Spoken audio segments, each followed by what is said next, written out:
Have you ever wondered, what if sexual energy isn't just physical, but a sacred force? When exchanged unconsciously, it drains. But when honored as a spiritual union, it awakens, opening the door to an unseen world where sex is no longer just instinct, but a path back to your true self.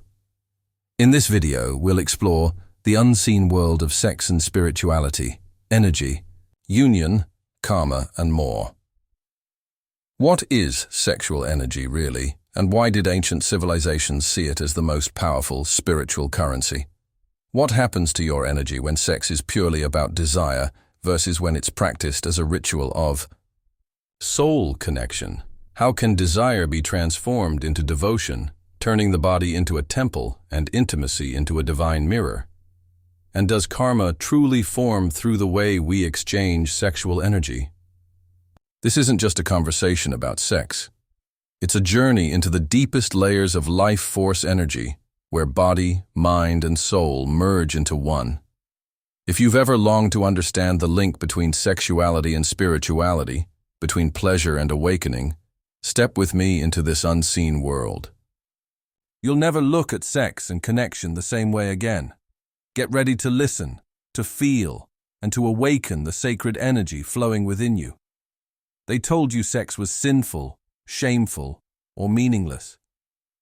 But what if it's sacred?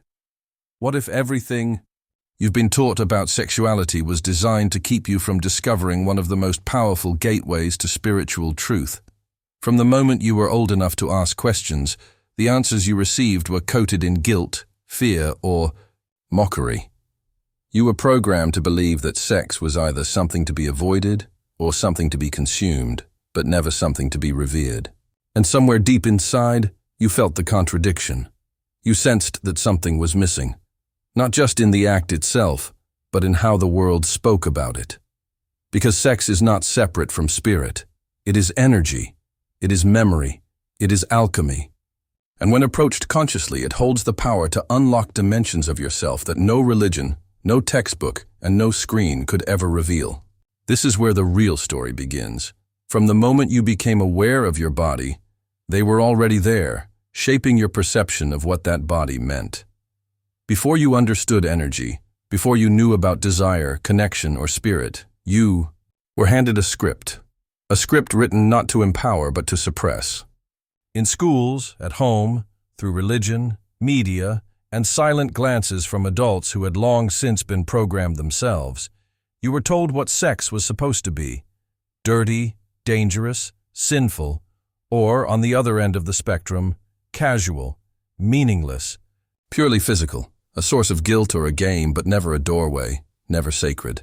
As a child, you were curious, innocent, and energetically open.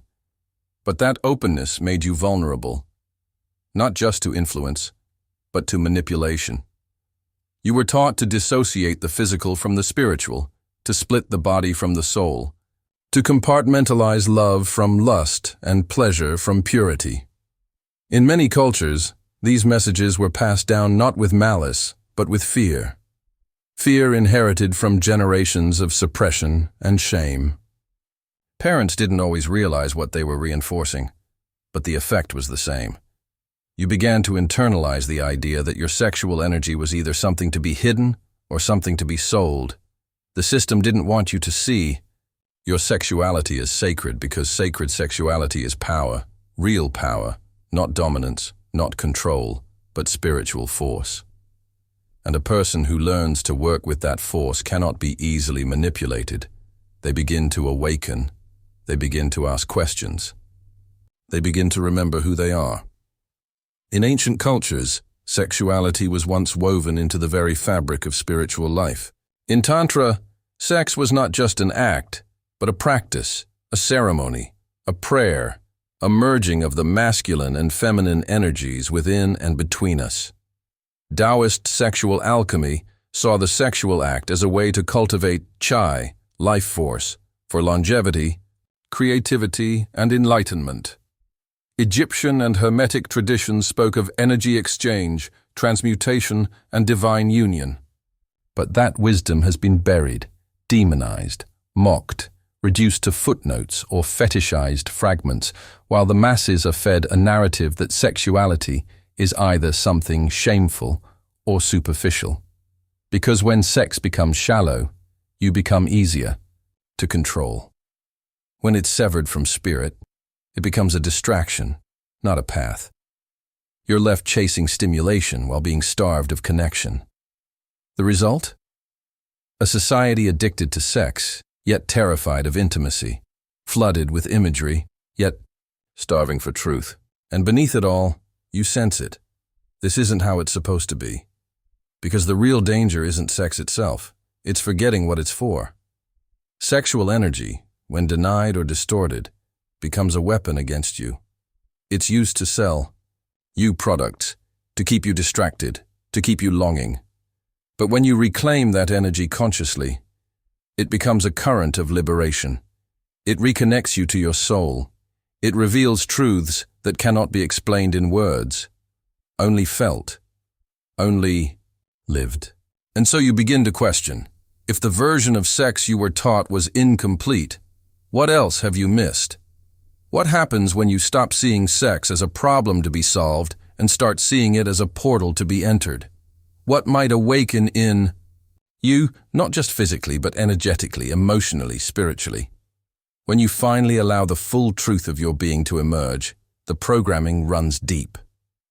But the truth is deeper, and you are not here by accident. You've felt the emptiness in the mainstream story.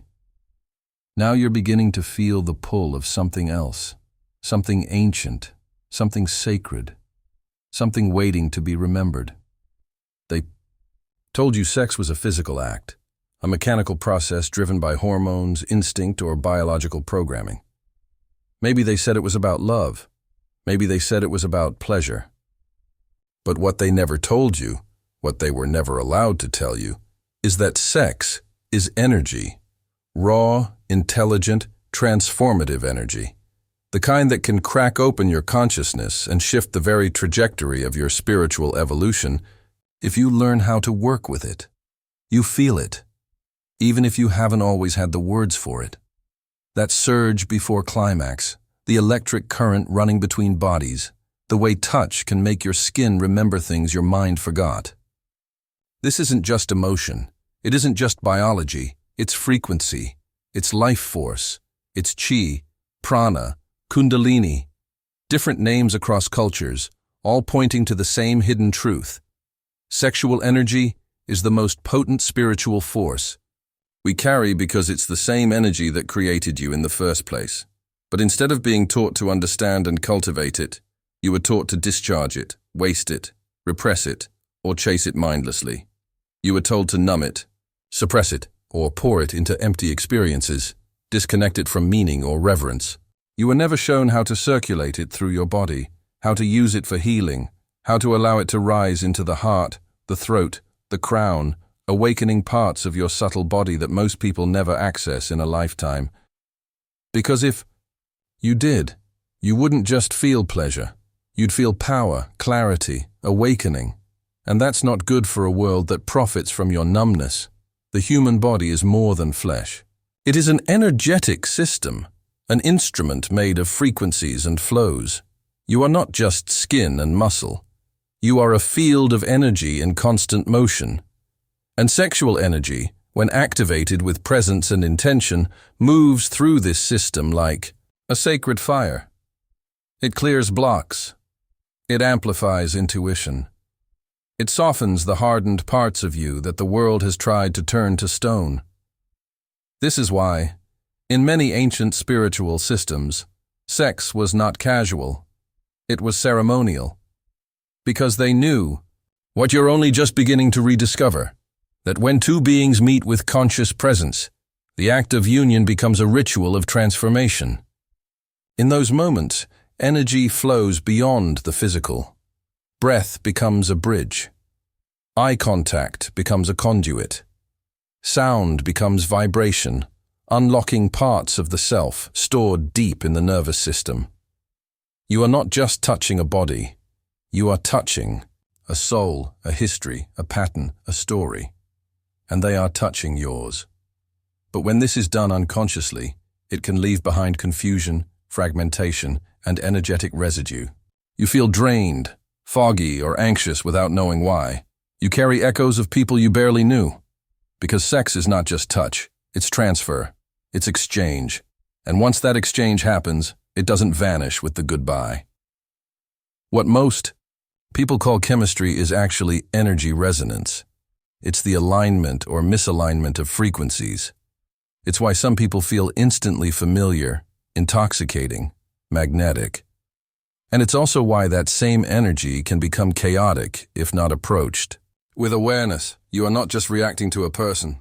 You are responding to a vibrational pattern that your body recognizes long before your mind does. And when this energy is misused, you don't just pay for it emotionally, you pay for it energetically. But when it's honored, when sexual energy is seen for what it truly is, it becomes the foundation for deep transformation. It becomes the fuel for spiritual growth, not its distraction. When channeled through the subtle body, it can awaken dormant parts of your consciousness. It can elevate your state of being.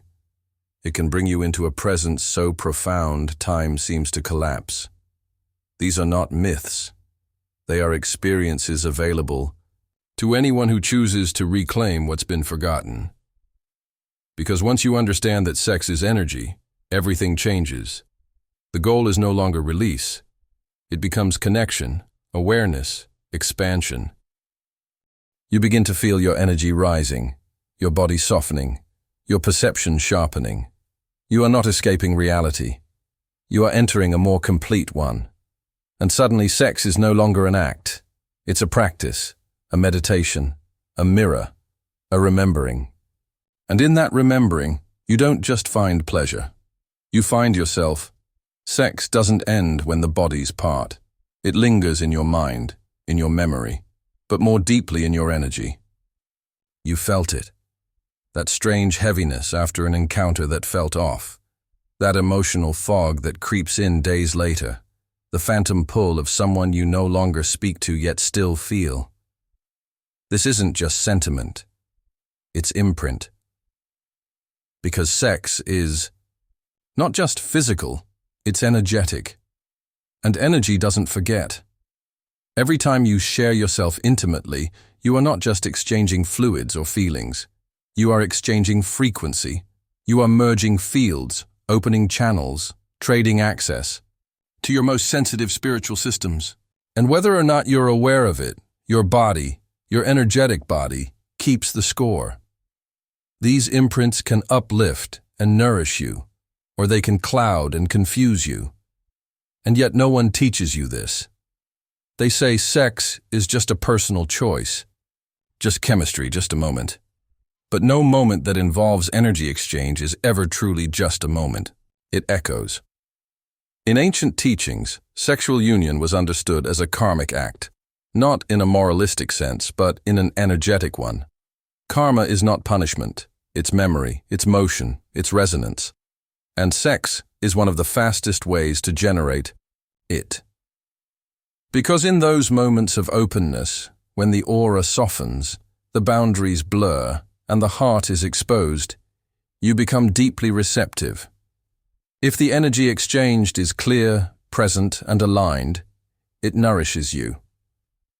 But if it's burdened by shame, repression, manipulation, or unresolved trauma, it transmits more than just touch. It transmits pain. It transmits confusion. And those transmissions don't fade the moment the lights go out. You may find yourself drawn to people you logically know aren't good for you. You may replay moments, feelings, or sensations without wanting to. You may feel stuck in cycles that don't make sense because part of your energy is still entangled in a past connection. This isn't weakness, it's wiring.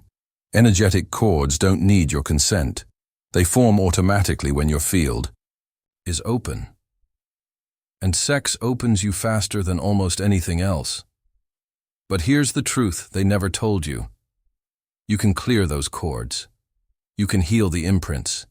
You can reclaim the parts of yourself that were left behind in past entanglements. But it begins with understanding what you're actually doing. When you merge with another person, you're not just sleeping with their body. You're meeting their history, their wounds, their desires, their karma.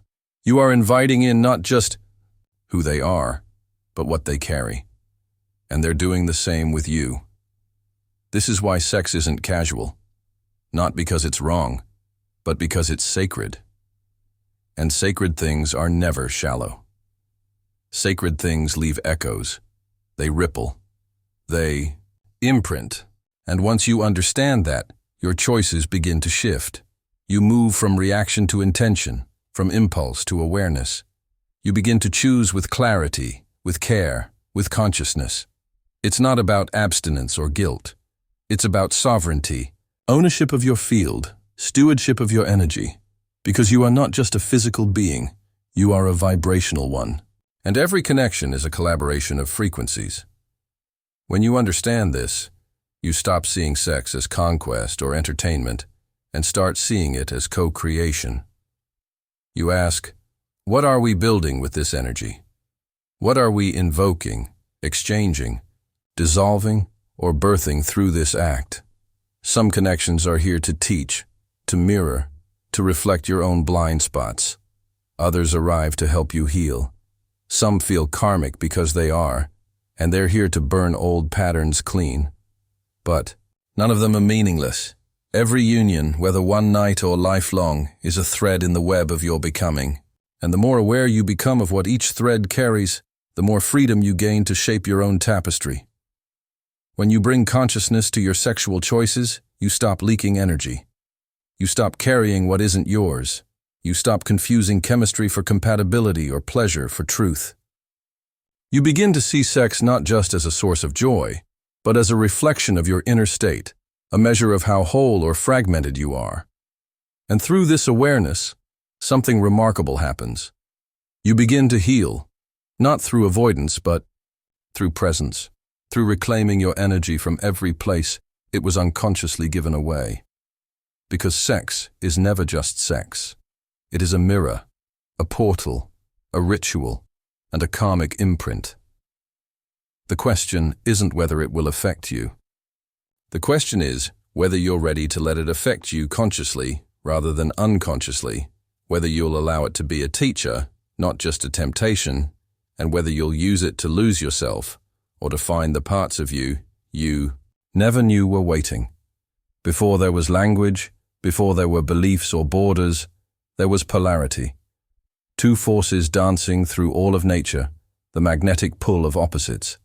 Masculine and feminine, light and dark, stillness and flow.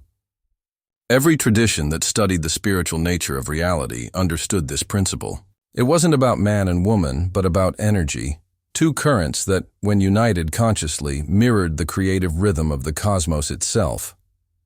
Sexual union is not just about bodies coming together.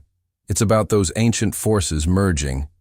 When it's conscious, it becomes a reenactment of the original act of creation, the divine split seeking wholeness again. But we've forgotten. In the noise of modern culture, in the obsession with identity politics, pornified imagery, and detached desire, we've collapsed this universal dance into a rigid, often hostile misunderstanding of masculine and feminine. We've reduced it to gender roles, to power struggles, to stereotypes. We've made the masculine aggressive, disconnected, emotionally numb.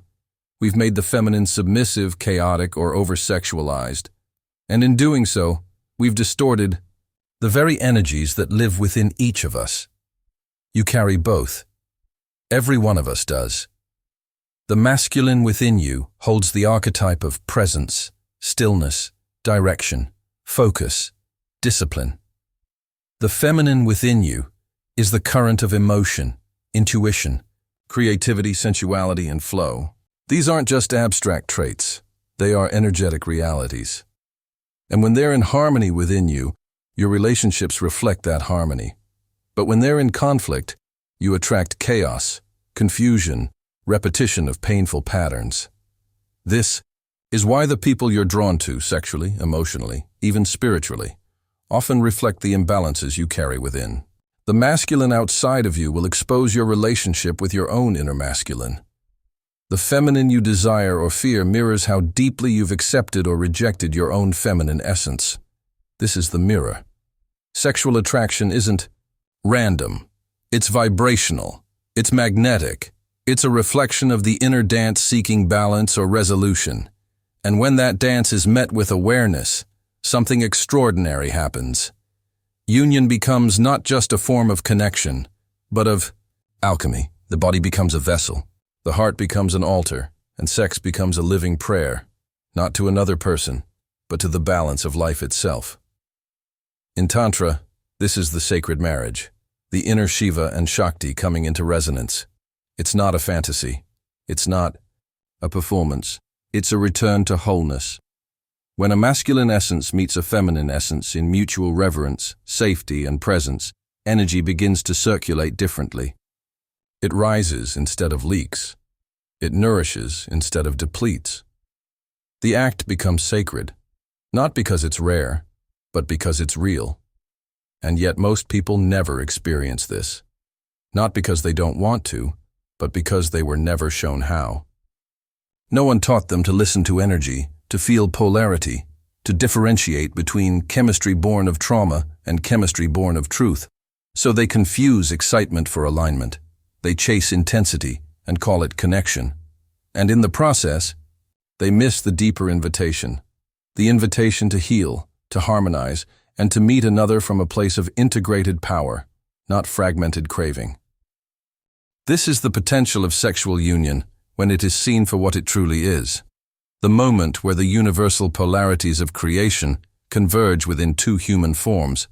The moment when the illusion of separation begins to dissolve, not in ideology, but in experience. The body knows what the mind forgets. The energy knows the path home. But for that to happen, you have to stop performing and start feeling. You have to let go of what you think you're supposed to be and tune in to what you truly are. You have to honor the masculine within you enough to stand in presence and honor the feminine within you enough to surrender into truth. When both are held, seen, and expressed in balance, you don't just meet another. You meet yourself fully, honestly. And when two people arrive in that space together, sex becomes something else entirely. Not a need, not a game, not an escape, but a ritual, a reunion. Because the masculine and feminine were never meant to fight. They were meant to dance, to pull each other into deeper becoming, to remind each other of the cosmic truth we've all forgotten. That within every union lies the possibility of divine remembrance. The question is, can you see past the surface long enough to feel it? There are moments during deep intimacy when the body softens, the breath slows, and the ego falls silent, where something indescribable happens. You forget where you end, and the other begins. Time dissolves, thoughts disappear, and all that remains is presence, pure awareness. In those moments, if you've ever felt them, you weren't just experiencing pleasure. You were touching the edge of the eternal. You were catching a glimpse of something ancient and infinite, something your soul recognizes but your mind was never trained to name. This is not fantasy. It's not idealism. It's the unseen dimension of union, the sacred, current running beneath the surface of sex that no one taught you to look for. Sex has always had the potential to offer more than stimulation. It can offer transcendence, but only when it's stripped of performance, of expectation, of unconscious patterns. Because what stands in the way of that deeper experience isn't your body, it's your mind. It's the stories you carry, the conditioning, the need to please or to prove, to dominate or to disappear, the ache to be wanted, the fear of rejection, the ghosts of lovers past. All of that sits between you and the divine experience that sex, at its highest frequency, can become. But when those layers begin to fall away, something else reveals itself. You begin to feel energy moving, not just between bodies, but through space. You begin to sense the presence of something larger than the two of you. Call it spirit, source, God, the field. In the ancient texts, it's described as the third energy. The energy that emerges not from one or the other, but from the conscious merging of both. It's the energy of creation itself. And when you allow yourself to drop fully into it, you realize you're not losing yourself. You're finding the self beyond the mask. That's why some people describe moments of deep intimacy as spiritual, because they are, not in the religious sense, but in the energetic, experiential sense. The veil thins. The illusion of separation begins to crack. And for a moment, however brief, you feel what mystics have spent lifetimes chasing: unity, oneness, the direct experience that there is no you and me, only us, only this, only now. This is what's possible when sex becomes conscious, when it's no longer about chasing climax, but entering communion. When presence takes the place of performance and intention replaces impulse. And in that space, you don't just feel good. You feel whole. You feel free. You feel home. But here's what's often misunderstood. The physical act isn't the cause of that feeling. It's the catalyst, the gateway. The real transformation is happening in the energy, in the surrender, in the nervous system softening enough to let love in the willingness to be fully seen and to see another beyond form. The body is the doorway, but the destination is soul. And yet most people never go that far, not because they can't, but because they've been taught to seek less, to stay on the surface, to reduce sex to a release, to treat it as a transaction, to keep it wrapped in roles and expectations. But the soul doesn't respond to roles. It doesn't awaken in a performance. It awakens in presence, in vulnerability, in truth. Real union asks you to drop the masks, to let the heart lead, to feel every sensation, every emotion, every wave of energy, not as something to control, but as something to ride. And in that surrender, you begin to dissolve. The identity you cling to, the need to be this or that, starts to melt. And what's left is just being, just breath, just awareness, moving through form. Two people remembering together what it feels like to exist beyond time. This is the forgotten potential of sexual intimacy, not as a physical reward, but as a spiritual doorway, not just to each other, but to the infinite. And once you've touched it, once you've felt that current flowing through your being, you can never quite return to seeing sex the way the world told you to. Because you'll know that hidden within the most primal act is the most sacred truth, that union, at its deepest level, reveals the illusion of separation, that behind the eyes of another is a reflection of yourself. And through them, in that moment, you meet the divine. Once upon a time, sex was not separated from spirit. It was revered as part of it. Entire systems of knowledge were built around this truth, not as myth, not as metaphor, but as practical, lived reality. In ancient temples across continents and cultures, sacred sexuality was taught and practiced as a form of divine communion. It was understood that to access the highest levels of consciousness, one had to begin with the body, not reject it. One had to understand energy, polarity, breath, intention, and presence. And they knew that when these forces were combined with reverence, sex became a spiritual tool, a ritual, a transmission of wisdom too subtle for words. But that knowledge didn't disappear by accident. It was buried deliberately. Across history, institutions rose that saw consciousness not as something to expand, but to control. The moment sex became sacred, it became powerful. And power in the wrong hands is always a threat. So instead of elevating that power, they demonized it. They rewrote the story. They turned sacred rites into sins. They twisted ancient teachings into taboos. Entire cultures were colonized, and with them, their spiritual technologies. What was once temple practice became perversion. What was once healing became heresy, and what was once a path to liberation became a weapon of shame. Look closer, and you'll see the evidence scattered through time. Tantric texts hidden or distorted, Gnostic gospels burned, the feminine body vilified, the priestess erased. The serpent, once a symbol of Kundalini, the coiled energy at the base of the spine, turned into a symbol of evil. The same serpent that winds up the spine during awakening was rebranded as temptation, a brilliant inversion to make people fear the very energy that could set them free. The teachings that once guided people to awaken through their own inner union were replaced with doctrine. Worship was moved from the inner temple to external idols, from embodiment to obedience, from direct experience to blind faith. And as a result, humanity forgot, not because we're broken, but because we were led away from the truth with surgical precision. We inherited the confusion of those who came before us, and most never question it. Most accept the distortion and live within it, numb, disconnected, and convinced that sex is either a guilty pleasure or a meaningless routine.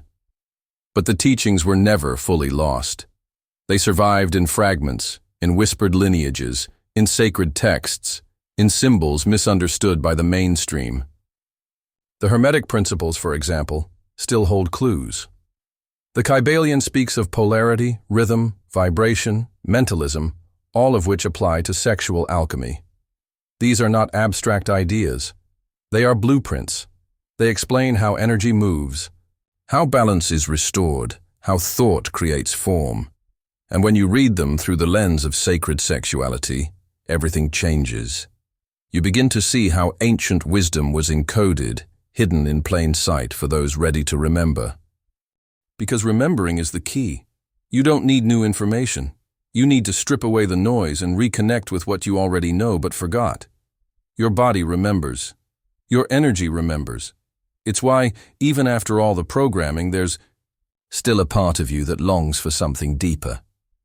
That ache isn't just about intimacy. It's about integration. It's your soul trying to speak through the static, trying to show you that sexuality isn't a detour on your spiritual path. It's a central part of it. And yes, there will be resistance. Centuries of shame don't dissolve overnight.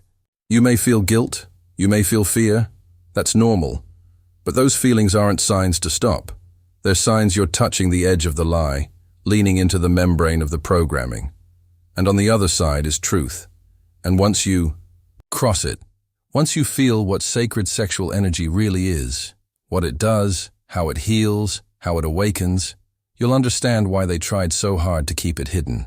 Because a society connected to its sexual power is a society that cannot be controlled. A person in tune with their energy is harder to manipulate. Someone who understands the sacred nature of their body does not fall easily for systems that trade freedom for convenience. And that's the real danger, because when you awaken this within yourself, you become sovereign. You remember that your pleasure is not a sin, your body is not a battleground, and your energy is not for sale. It was never about denying sex. It was about denying you access to what sex can become when it's conscious. But now you know, now you see, and now you can choose to walk a different path, one not paved by guilt, fear, or conditioning, but by remembrance, intention, and truth. We live in a world obsessed with sex, yet starving for true intimacy. Everywhere you look, it's used to sell something. Clothes, cars, food, fantasy. It's loud, it's polished, it's relentless. But for all the noise, for all the images and messages flooding our minds daily, very few ever ask the real question. Why doesn't it satisfy us? Why, in a culture where sex is everywhere, do so many people still feel empty? The answer is simple but confronting, because obsession is not the same as devotion. And we've been taught to crave what we should have been taught to revere. The world taught you to chase sex like a product, something to consume, something to collect. It became a performance, a goal, a status symbol. You were conditioned to think that pleasure comes from friction, from release, from conquest or validation. But that's not pleasure. That's stimulation. And stimulation without meaning becomes hollow fast. It burns bright and fades quickly, leaving behind a deeper hunger that no amount of bodily fantasies or dopamine can ever fill. Because what you're actually seeking isn't more. It's depth, it's wholeness, it's home. Reclaiming sex as a spiritual practice doesn't mean making it serious or austere. It means making it real again. Devotion doesn't mean perfection. It means presence. It means offering your attention, your truth, your heart. It means approaching the act not as something to prove or perform, but as something to enter with. Reverence, even if it's just with yourself. In fact, that's where the reclamation begins, not in partnership, but in solitude. You begin by relearning your own body, not from the lens of fantasy, but from the lens of awareness. You stop rushing, you listen, you explore without expectation, you breathe with your sensations instead of escaping from them. This is self-pleasure as a spiritual practice, not indulgence, but integration, a way of coming home to yourself after years of being told to split apart. When you bring presence to your own sexuality, you start to see clearly what you've accepted out of habit, out of fear, out of programming. You begin to feel where you've abandoned your body, where you've ignored your boundaries, where you've traded connection for approval. And instead of blaming others or shaming yourself, you meet it all with compassion, with curiosity, with devotion. From that space, everything changes. You stop seeking from a place of lack.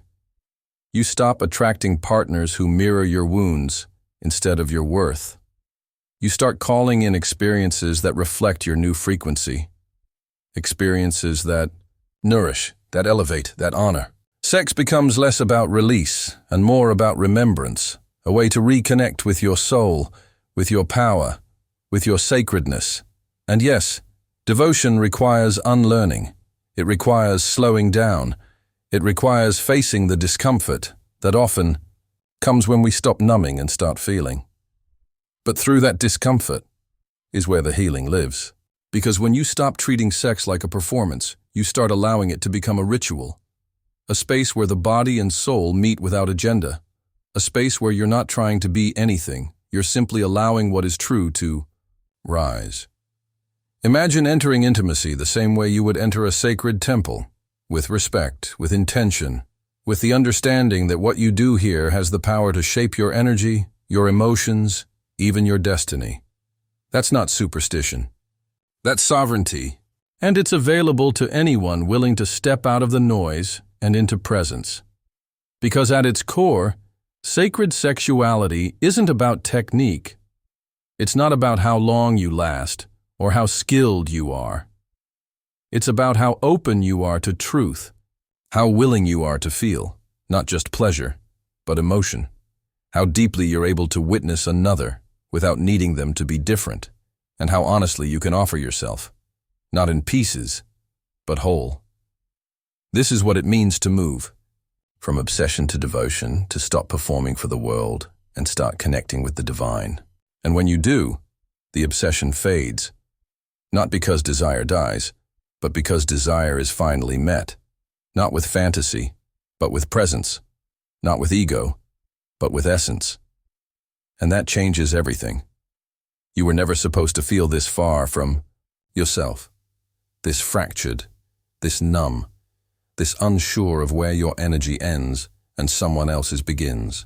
But when you live in a system that teaches you to trade presence for performance, to chase connection through chaos, and to ignore your intuition in favor of external validation, disconnection becomes normal. You stop trusting your body. You second-guess your boundaries. You confuse craving with compatibility. And somewhere in the noise, you forget what it means to feel whole. Most people don't even realize they're disconnected until something breaks. A relationship implodes, a pattern repeats, the pleasure fades, the spark dies, and they're left wondering why they keep ending up in the same place with different faces.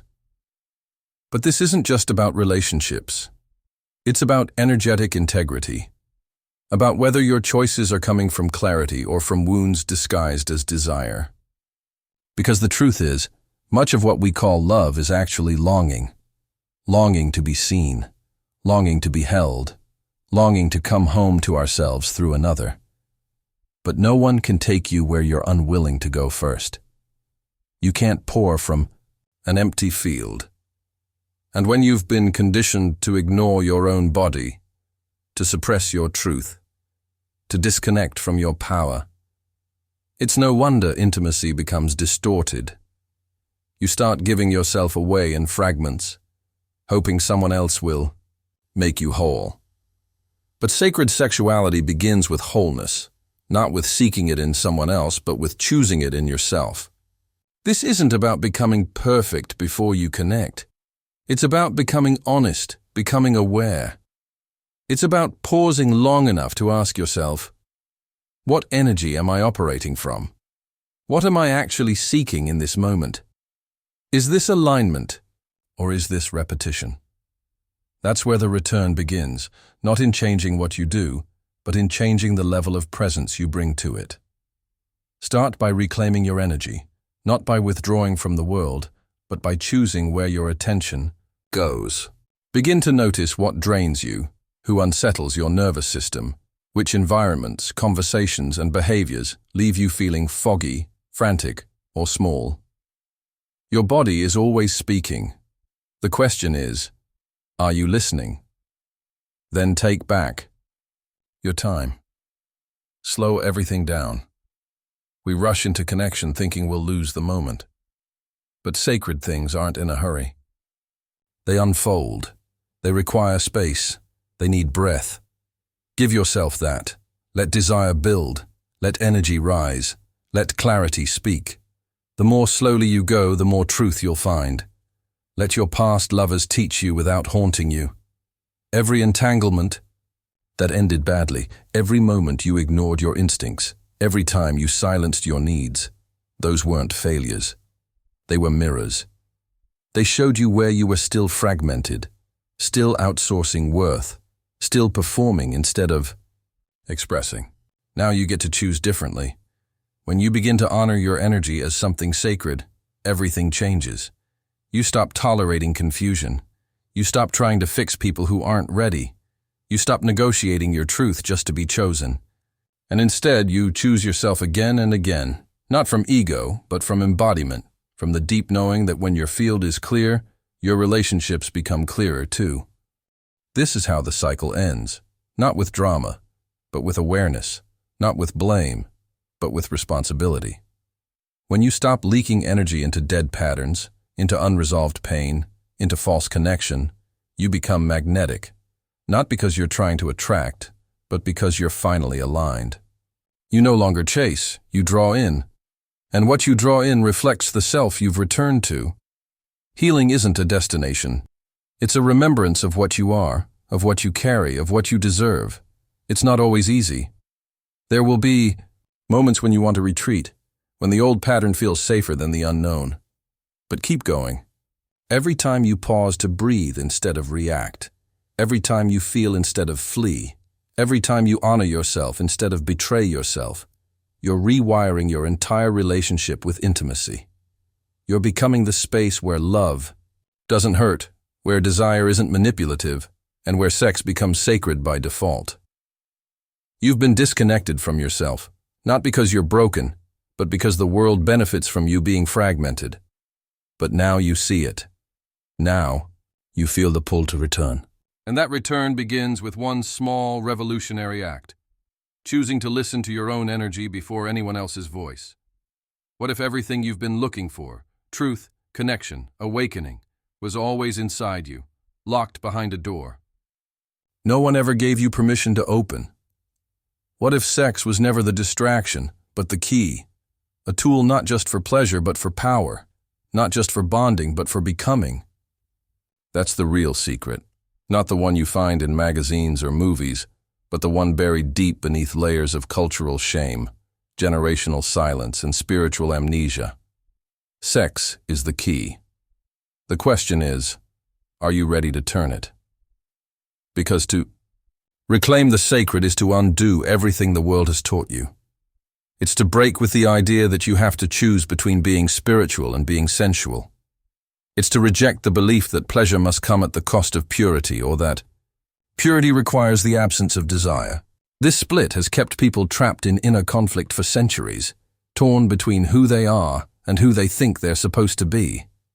But the truth is, your body is not the enemy of your spirit. It is the expression of it. The energy that runs through you, that awakens during intimacy, that moves like heat or pulse or tingling, is the same energy that flows through every living thing. It is your life force, your creative essence, your divine fingerprint. And when you learn to work with it instead of fearing or misusing it, you begin to unlock parts of yourself that were never broken, just buried. You begin to remember, not with your mind, but with your body, with your breath, with your being. This is what it means to become sovereign in your sexuality. To stop waiting for permission, to stop outsourcing your worth, to stop repeating stories that were never yours to begin with. You get to redefine what sex means to you.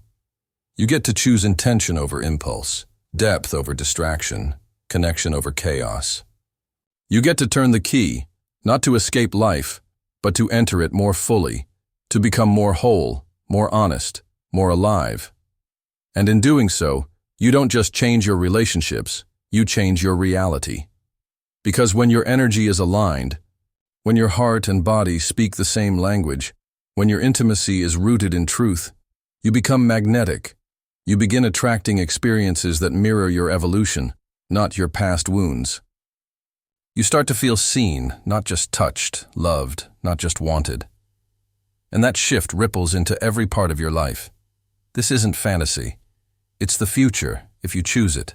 A future where sex is sacred, where union is healing, and where the body is no longer a battleground, but a bridge. A future where you no longer run from your desire, but meet it with reverence, where you no longer hide from your power, but learn how to hold it. We want to sincerely thank you for taking the time to watch the video in its entirety. If you're interested in exploring more topics on spirituality, inner transformation, or mind philosophy, don't forget to subscribe to the Top Hidden Knowledge channel for more content on wisdom, spirituality, and personal growth. Or if you have time, check out other videos on this channel. Until next time.